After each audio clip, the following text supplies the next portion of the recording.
So, section 9. In section 9, we're going to talk about context that's going to influence language development. Yes, number one, again, going to be SES or socioeconomic status.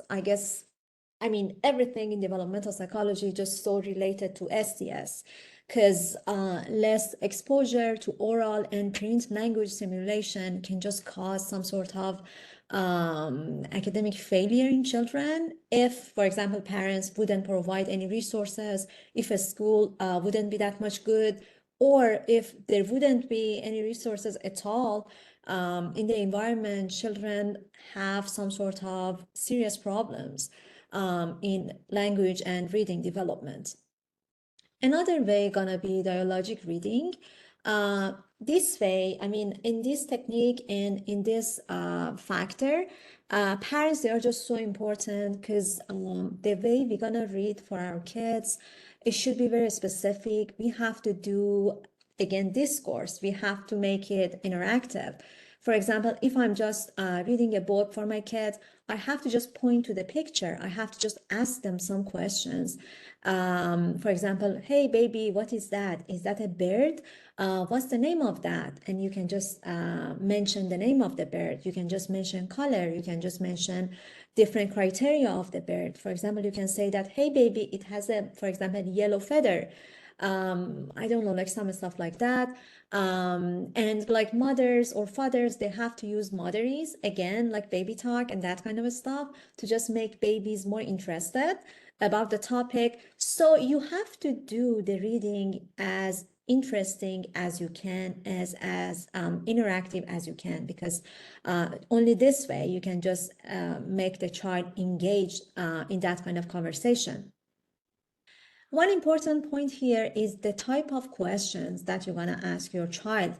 It is better if we would ask open-ended question. For example, instead of just asking some question is that a bird? Yeah, the answer is yes, or the answer could be no. But if you would just ask them questions like, hey baby, what is that? Can you just tell me what is that?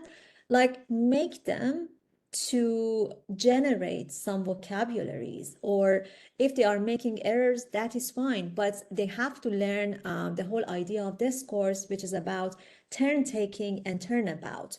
So you have to just ask them open-ended questions to just examine their capability in just doing discourse and just understand what stage they are in, or just encourage them to just be more engaged in that kind of reading activities. Our lab, our research, or the research that I'm doing now, is just all about that kind of reading stuff and language development stuff. And I can see how like simple gestures, like even like pointing at different pictures in a storybook can just cause a lot of development, cognitive developments in children. That's insane, because like if you would just get them interested about a topic, they would learn like so fast. So whenever you are doing any sort of reading for your kid, consider this criteria in your reading as well, because they are important. There are going to be some emergent literacy, which means like some development before starting reading. For example, we have to make child motivated about like print, about letters. It would be good if they would know about different letters, if we would just teach them before the preschool about different letters. This way they can have a better vocabulary development. It can also help them to just have some sort of phonological awareness and narrative skills, which is so important. Early experiences with TV and computers, if you would check your book, it is literally mentioning like majority of the time about negative impact of media. However, nowadays we cannot deny that how like tablets, iPads, or cartoons are just important in children's development, because most of us, we don't have like that much time to spend with children. And I mean, this is like totally normal now that children would just watch different TV shows and programs, and that is cool. But the problem here, we have to just choose those kind of shows and media that is appropriate for children and could be beneficial and could just help them to develop different skills. Because I mean, they're gonna watch those kind of cartoons anyway, so it's gonna be better if we would just consider some educative cartoons or educative programs. And honestly, that was the aim of your option 4 that in your final project that I created for that. Because I wanted you to observe like different popular cartoons and just see which one of them has violence. And this way we can just, it's just more aggressive contents. And this way we can just stop children from watching them. For example, I know that Rick and Morty, which is just my favorite cartoon, like animation actually, it's just so popular between children and adults. But honestly, it is not the best option for our kids to just watch that. So basically, we have to be more cautious about the content of media that children are watching, and we have to just have some sort of limitation for just watching TV and media, because they cannot just watch that all the time, right? They have to just interact in a real world. They have to just communicate with their peers as well. Another topic here is bilingualism. Bilingualism is simultaneous learning of 2 languages and mastering a first language, then acquiring another language later in life. Nowadays, bilingualism is, I mean, it's just so normal and inevitable, because like we can just see that everywhere. Most of our children and our friends, they are coming from bilingual households and immigrant families. So that's totally normal if, for example, they are speaking something in their household, but they are just have another language as the mainstream language in the environment or at a school. Bilingualism has so many benefits. It can actually bring some sort of cognitive development. It can enhance creativity. And since we do have a lot of bilingual kids nowadays in our elementary schools, we have to just have like more positive attitudes toward them. Instead of just putting them in a special education, nowadays we have to just provide extra consideration for them. If, for example, they are just behind in learning English, we can just provide them a better methods to just acquire language before the preschool and just be competent enough, same as their monolingual peers, to just be in a school and just learn about different school subjects. One of the best program gonna be dual language program. This is very important. It might be your exam question.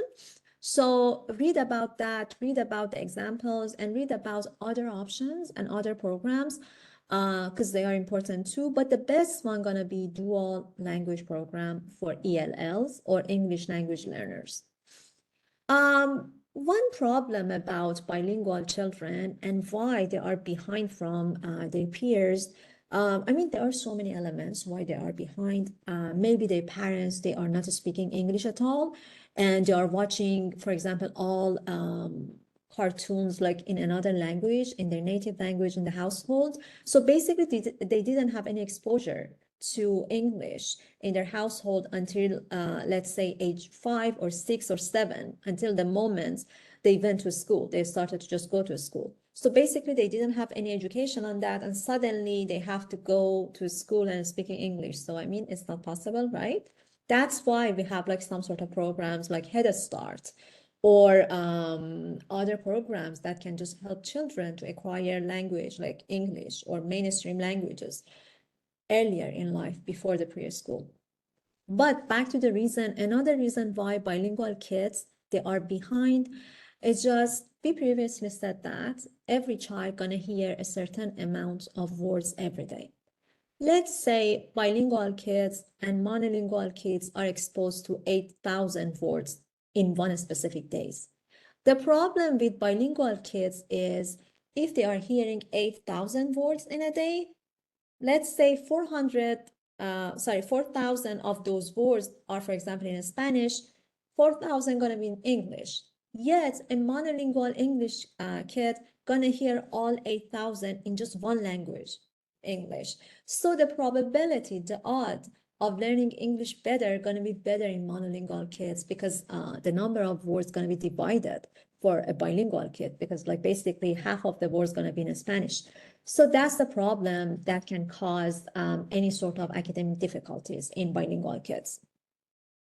I do have some questions for you. I want you to just check them out. I want you to just read the textbook, especially the second one, how technology can just help us and help bilingual kids nowadays to just enhance their language capabilities and cognitive development. Try to answer them because they are important too. It was our last lecture, section 9 of chapter 10. It was our last lecture. Developmental psychology just so broad and so interesting, at least for me. I love that. We have a test coming up and we have a final project. They are both important. Even your final project worth more than your test. So do your best for final project because literally it is so important for me. It is actually show me what you learned from this course. And this is all I'm about, honestly. I just want you to just learn about this, learn about developmental psychology, because if you are working with children, this is like fundamental. Without knowing Piaget, without knowing Vygotsky, without knowing like different sort of hypotheses, experiments, and theory, you cannot be really successful in working with children. You have to know about ethical consideration in working with children. You have to know about different experiments. So do your best for these two parts. By the time that you are watching this video, there wouldn't be any other extra credit opportunities because the deadline was Sunday. And I wouldn't accept any like late assignments for these two assignments because I mean they were bonus, they were extra. But do your best for this part. I hope you would end up with a great grade in this course. Because honestly, the last point that's important for me is your grade. I know it is just so important for you, and I can understand that. I was like you. But just imagine after 5 years, you wouldn't even remember about your grade, but this knowledge gonna be with you and they are so important. I know that most of you guys want to have children or you want to just be around children. So you have to know about them. You have to know how to interact with them. And even like a small points, they are so important.